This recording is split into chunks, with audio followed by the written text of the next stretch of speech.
Bonjour. Est-ce que vous faites partie des personnes qui ont du mal à se concentrer sur une tâche, qui ont tendance à parfois à se disperser, à perdre leur énergie, à ne pas finir les tâches qu'elles accomplissent? Donc si vous faites partie de ces personnes-là, vous êtes les bienvenus. Et on va voir pourquoi. On va voir comment maîtriser la concentration pour vraiment réussir à accomplir les tâches au quotidien et être satisfait de sa journée. Le fait de se disperser va faire que vous n'allez jamais terminer vos tâches et vous allez être frustré de jamais réussir. Donc on va voir aujourd'hui comment faire pour maîtriser les techniques et les stratégies et gagner en efficacité et productivité.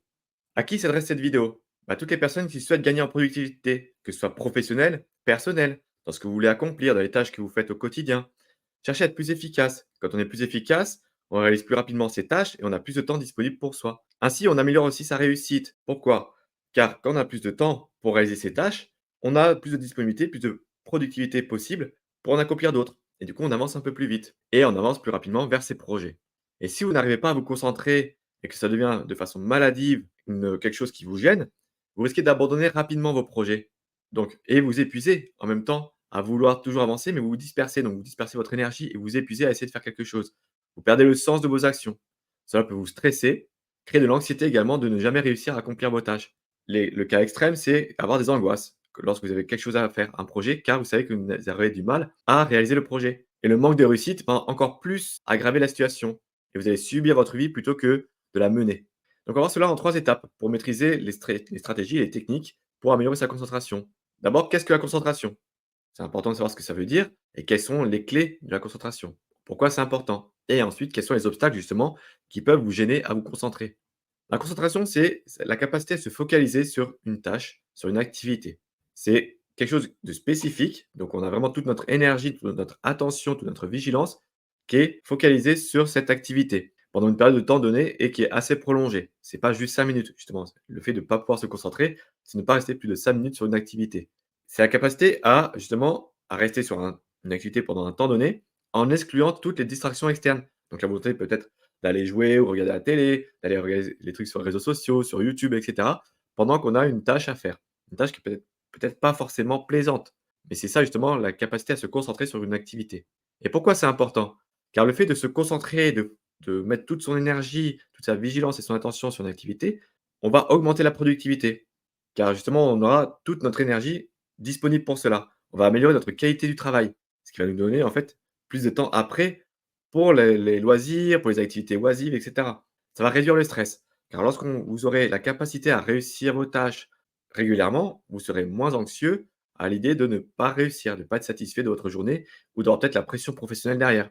Et ça va vous permettre de diminuer la procrastination. C'est un entraînement, comme le sport. Le fait de s'entraîner à se concentrer, être productif, efficace, vous allez gagner en résultats, en satisfaction et ainsi vous allez aimer faire cela. Vous allez gagner en aisance pour la concentration avec cette autodiscipline et vous allez limiter la procrastination, donc le fait de toujours repousser à plus tard les activités qu'il y a à faire. Cependant, il y a des obstacles. Ce serait trop simple si c'était juste se concentrer, focaliser son énergie. Les obstacles principaux, ce sont les sources de distraction, multiples. Il y en a plein maintenant, de plus en plus. Elles peuvent être externes, donc ça peut être le téléphone, un appel qu'on vous fait, ça peut être les messages, les réseaux sociaux, les notifications, les conversations. Si vous êtes au bureau et que les personnes viennent vous parler de tout et de rien, de leur vie privée, leur vie personnelle, et que c'est pas le moment justement de discuter parce que vous n'êtes pas au café, mais vous êtes à votre bureau, ça va vous distraire. Et après, pour reprendre l'activité et la concentration, ça peut reprendre plusieurs dizaines de minutes. Donc évitez justement ces sources de distraction. Et en interne, notre cerveau fonctionne à 1000 à l'heure, tout le temps. Il a des pensées, plein de pensées, et si on les filtre pas, elles vont devenir envahissantes. Pensez peut-être à faire les courses de tout à l'heure, qu'est-ce que je vais faire ce soir, et cetera, alors que vous êtes en train de faire votre activité professionnelle. Les émotions également peuvent vous envahir et peuvent vous distraire. Une frustration que vous avez eue peut-être la veille, le matin, la semaine précédente, qui peut ressurgir et vous allez ressasser ça pendant que vous êtes en train de faire votre activité. Donc le fait de ressasser va vous prendre de l'énergie plutôt que de la focaliser sur l'activité que vous êtes en train de faire. Donc on va voir maintenant les différentes techniques de concentration. Il y en existe plusieurs, toute une variété, on peut avoir différentes nuances, mais voilà, on va voir les principales. La pleine conscience. La pleine conscience, c'est la capacité justement à avoir de l'attention sur ce que vous faites au moment présent. Vous êtes attentif à ce que vous faites, à votre activité, à vos ressentis présents. Et donc vous êtes attentif justement à l'activité que vous allez faire au moment présent. C'est le ressenti, ça vous permet de recentrer votre esprit s'il divague. Donc si vous commencez à partir dans des pensées diverses et variées, ça vous permet de recentrer sur la capacité à réaliser votre tâche et ça s'entraîne. Ça s'entraîne au quotidien. Lorsque tout va bien, lorsque c'est plutôt facile, lorsque vous avez une certaine efficacité, une certaine productivité, travaillez toujours justement votre ressenti sur ce que vous êtes en train de faire actuellement, au moment présent. Et laissez venir justement les pensées envahissantes, mais laissez-les partir. Donc si elles passent, dites qu'elles passent, vous les sentez venir, ne les bloquez pas, parce que justement si vous les bloquez, vous allez devoir concentrer une certaine partie de votre énergie pour les bloquer. Donc laissez-les passer et vous y reviendrez plus tard. Ensuite, la méthode du Pomodoro. On l'a vu plusieurs fois, c'est une méthode qui a fait ses preuves. C'est de travailler pendant un certain temps, donc 25 minutes, et faire une pause de 5 minutes pour se régénérer et se réoxygéner le cerveau. Et on recommence cela 4 fois, avec une pause après plus longue de 30 minutes. Et là, vous allez voir que vous avez vraiment gagné en productivité. Mais tenez-vous à ces 25 minutes. Si vous n'avez pas fini ce que vous êtes en train de faire pendant les 25 minutes, c'est pas grave. Vous faites la pause de 5 minutes. Et si dans les 25 minutes suivantes, c'était quand même prévu de continuer la tâche, ben vous continuez. Si c'était pour faire une autre tâche, vous faites autre tâche. Et lorsque vous aurez justement gagné en productivité et efficacité, vous avez du temps disponible pour récupérer ce que vous n'avez pas terminé. Après, vous allez pouvoir ajuster et vous améliorer. Ça vous permet de garder un haut niveau de concentration pendant ces 25 minutes. Et c'est là où vous serez le plus efficace. Il vaut mieux faire 25 minutes à haute concentration que de passer 1 heure à faire la même chose, mais parce qu'on divague. Et ça permet également d'éviter la fatigue mentale. Le cerveau a besoin de se régénérer. Donc ces 5 minutes de pause sont salutaires. Le fait de vouloir rester 1 heure devant une activité et de voir justement son attention, sa concentration, son énergie baisser et de vouloir résister, c'est encore pire. Parce que là, vous allez vous fatiguer et vous serez encore moins efficace. Donc du coup, en fait, les dernières minutes vont être inutiles et vous allez gagner en productivité et vraiment être à un haut niveau de productivité et d'efficacité, ce qui est recherché maintenant dans le monde du travail. Et la dernière technique, c'est la visualisation et l'ancrage sensoriel. Il faut se créer un environnement propice à cela, un environnement mental. Donc un certain calme, un certain environnement qui vous permet justement de contextualiser votre visualisation, ne pas être dérangé, et créer justement des images, des sensations positives sur la tâche que vous allez faire. Associez ces images-là à votre activité professionnelle. Liez-les aux sessions de travail. Visualisez de façon positive votre activité, l'activité terminée, et ressentez ce que ça fait. Faites l'ancrage sensoriel également au niveau des émotions positives, sensations positives que vous allez avoir avec votre activité et l'activité terminée. Et ainsi, en le liant au travail, vous allez faire votre activité de façon positive, avec entrain et enthousiasme, ce qui est beaucoup plus facile pour solliciter de l'énergie. On met beaucoup plus d'énergie à quelque chose qui nous plaît que quelque chose qui ne nous plaît pas. Et on va voir maintenant la partie pour surmonter les obstacles liés à la concentration, ce qu'on a vu au début. Gérer le stress et l'anxiété, parce que c'est un fort obstacle à la concentration. Quand on est stressé, anxieux par rapport à des objectifs, à une pression professionnelle, des projets, on a tendance parfois à se disperser parce que le stress et l'anxiété vont disperser notre énergie à rien faire en fait. Il faut éliminer les distractions et on va parler des pauses actives. Donc le stress et l'anxiété sont vraiment des obstacles majeurs et il faut explorer les différentes stratégies pour gérer cela. Il y en a plein. Donc il y a la respiration, la relaxation, pas mal de choses, des méditations, et cetera, qui vont nous permettre de gérer le stress. Une chose qui peut stresser beaucoup, c'est la gestion du temps. Souvent, quand on est sous la vague, qu'on dit qu'on n'a pas le temps, c'est parce que justement on manque d'efficacité, d'efficience, de productivité, et du coup on est en retard sur ce qu'on a à faire. Donc du coup, ça nous stresse encore plus. Donc c'est vraiment un cercle vicieux. Si on arrive à être efficace, gagner en productivité grâce aux techniques qu'on a vues juste avant, vous serez moins stressé par la gestion du temps. Parce que justement, vous avez du temps disponible pour autre chose, pour vos loisirs, pour vous détendre, et cetera.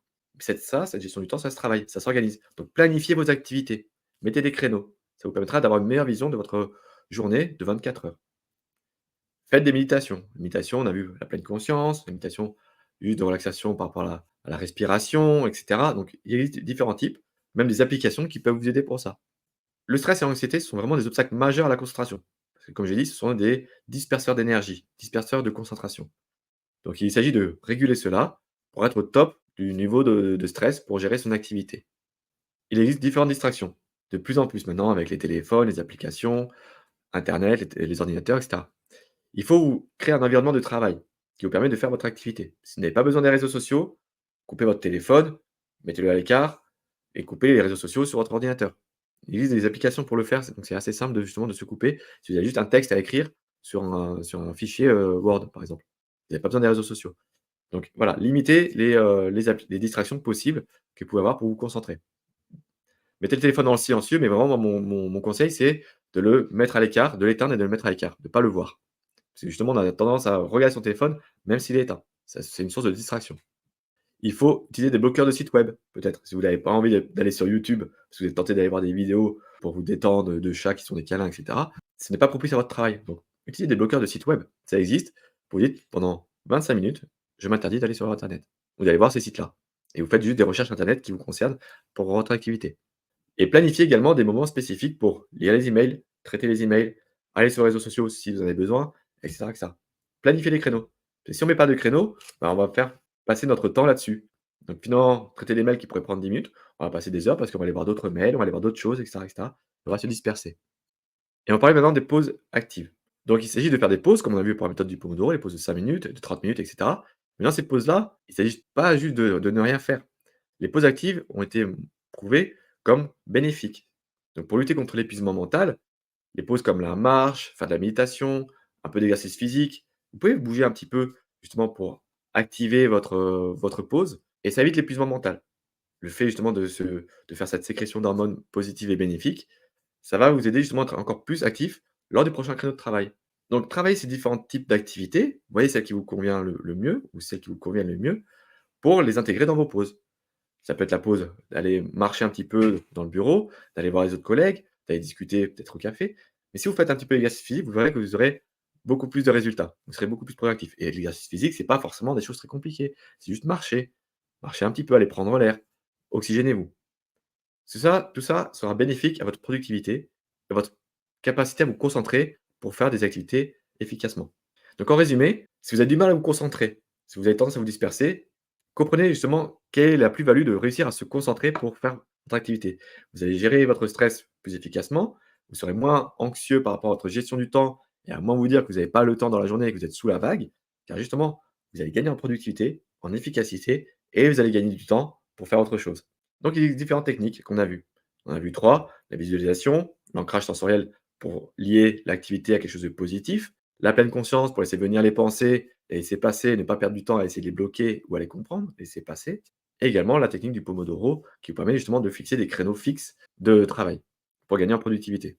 Enfin, les différents obstacles, il faut apprendre à les surmonter. Donc votre téléphone, si vous n'en avez pas besoin, les applications, si vous n'en avez pas besoin, coupez les notifications, coupez votre téléphone, évitez toute distraction et vous allez voir que vous allez gagner en productivité. Le but, c'est de se concentrer pour réussir, si c'est ce que vous voulez.